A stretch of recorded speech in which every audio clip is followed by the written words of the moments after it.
Chapter 1. Red Hero falls into green hell. Wade Wilson, aka Deadpool, was sitting in a small airplane flying over the Amazonian jungle talking to the pilot. "Hey man, this plane is making more noise than my grandma's wheelchair. I'm sure all the animals of the jungle are looking up at the sky right now like, oh, is that a bird?" The pilot responded to Deadpool's jokes, trying not to laugh. "Mr. Wilson, please fasten your seatbelts. We are about to land." "Landing? Come on, I just had breakfast. Well, at least I'm not nauseous. This costume can withstand anything, but the smell of vomit won't go away."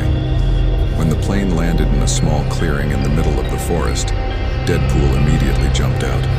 The hot, humid air hit him in the face. "Wow, it's like a sauna in here. Good thing I look good in red, or I'd be sweating like hell. Get it? Sweat? Ah, whatever." Deadpool threw his backpack over his shoulder and started walking towards the forest. He pulled a small map out of his pocket. There was a red X on it. "All right, Mr. Mystery Shopper. Let's see where your precious ancient artifact is." As he made his way deeper into the forest, he couldn't help but notice the magnificent nature around him. Huge trees, colorful birds, exotic flowers. Wow, this place is like the National Geographic Channel. The only thing missing is David Attenborough's voice. After walking for a few hours, Deadpool came across a small waterfall. "Oh, cool. I was just about to die of thirst." As he bent down to drink, he suddenly heard a noise. He sat up quickly and looked around. "Who's there? Is that you, Tarzan? If so, give my regards to Jane." Silence. Then suddenly a rain of arrows came from the trees. Deadpool quickly threw himself to the ground. Hey, calm down everyone. I'm a friendly man in red. Think of me as a fit version of Santa Claus." Before we continue with our video, subscribe to the channel, like the video, and support us. Thanks. As the arrows stopped, a group of people dressed in native dress emerged from the trees. The tall man, who appeared to be their leader, advanced towards Deadpool. "Who are you and what are you doing here, stranger?" he asked in accented English.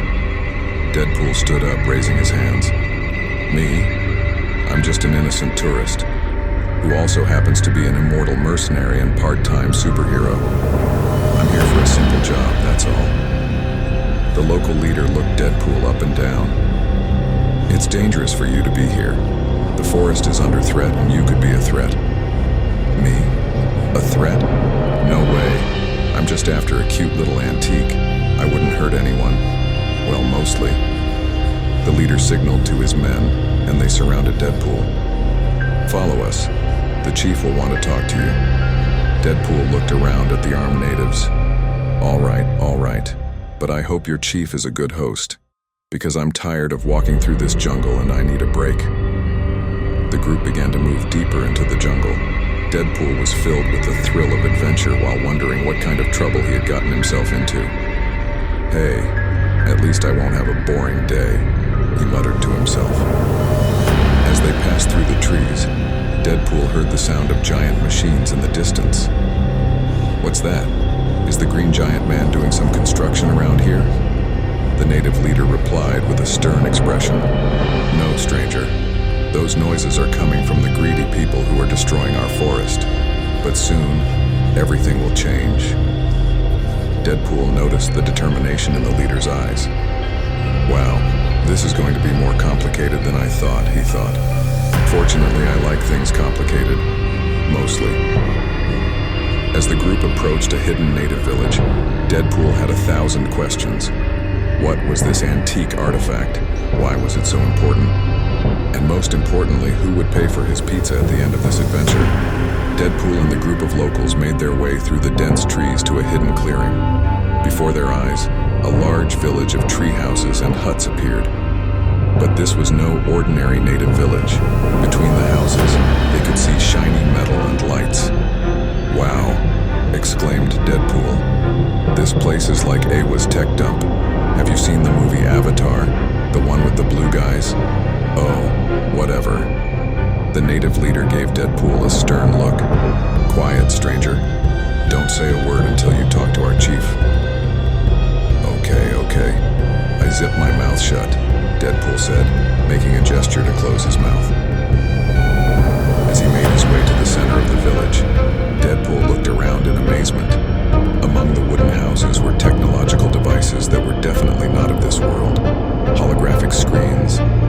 strangely shaped energy sources, and even small hovering drones.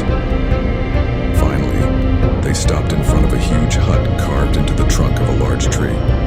Two guards were waiting at the door, wielding energy weapons instead of traditional spears. The native leader said something to the guards and the doors opened. Once inside, Deadpool found himself in a perfect harmony of technology and nature. Holographic screens flashed on the bark walls, and a giant 3D map projection rotated in the center of the room. At the other end of the room sat an old but vigorous-looking man. On his head was a traditional crown of feathers and a vest adorned with mixed circuits. "Welcome, Wade Wilson," the old man said, smiling. "Or do you prefer Deadpool?" Deadpool looked at the local leader in surprise. "Hey, you didn't tell him my name, did you?" The old man laughed. "We know too much, Deadpool. I'm Chief Cusco. Yes, like Emperor Cusco. But I'm less egotistical and more tech-savvy." "All right, Chief Cusco," Deadpool said, looking around. "Where did you get your wonderful collection of secret alien technology? A prehistoric Amazon sale?" The smile faded from Chief Cusco's face. "This technology is the legacy of our ancestors. Thousands of years ago, beings from the stars entrusted us with this knowledge. Since then, we have been protecting and improving it." "Ah, the classic ancient aliens story," Deadpool muttered. "The History Channel would be thrilled to hear that." "This is not a joke, Deadpool," Chief Cusco said, standing up. He walked over to the 3D map and pressed a button. The map began to show a gigantic machine. "This is the latest weapon of the corporation trying to destroy our forests. But this is just a cover. Their real goal is to find the ancient spaceship left by our ancestors." Deadpool's eyes widened. Wait a minute. Ancient spaceship? Or is this the antique I'm looking for?" Chief Cusco nodded. "Yes, your mystery customer is probably looking for this ship. But this ship is not just a means of transportation. It contains technology that could change the entire planet." "Wow," Deadpool said, scratching his head. "I was just looking for a simple job to make some money, and now I find myself in an Indiana Jones meets Star Wars movie."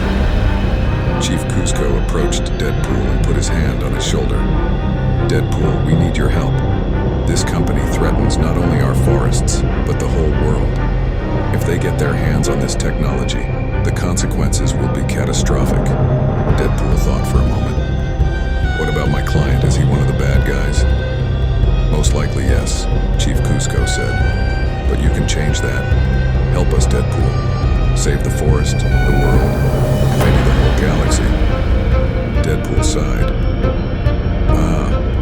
Why does it always fall to me to save the world?" "Well, at least this time I've got some cool natives who look like technological ninjas." Just then, a huge explosion sounded outside. The whole village shook. "What's happening?" shouted Deadpool, drawing his swords. Chief Cusco quickly looked at the holographic screen. "We're under attack. The company has found us." Deadpool ran for the door. "Great. Time for some action. But you'll pay me extra at the end of this, right?" When they stepped outside, chaos reigned. Giant machines were knocking down trees, and armed men were advancing on the village. The local warriors responded with energy weapons. "All right, my friends," Deadpool said, twirling his swords.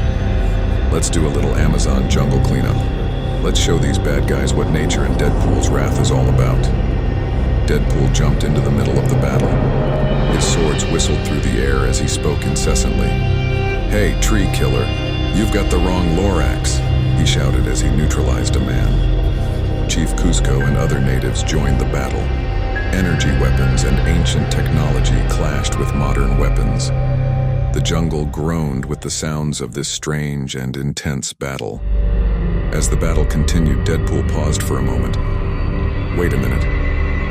Who could be financing an operation this big? And why are they trying so hard?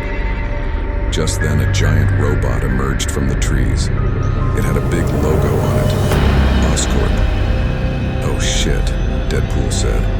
"Looks like things are about to get even more complicated. Fortunately, I like complexity too, I guess."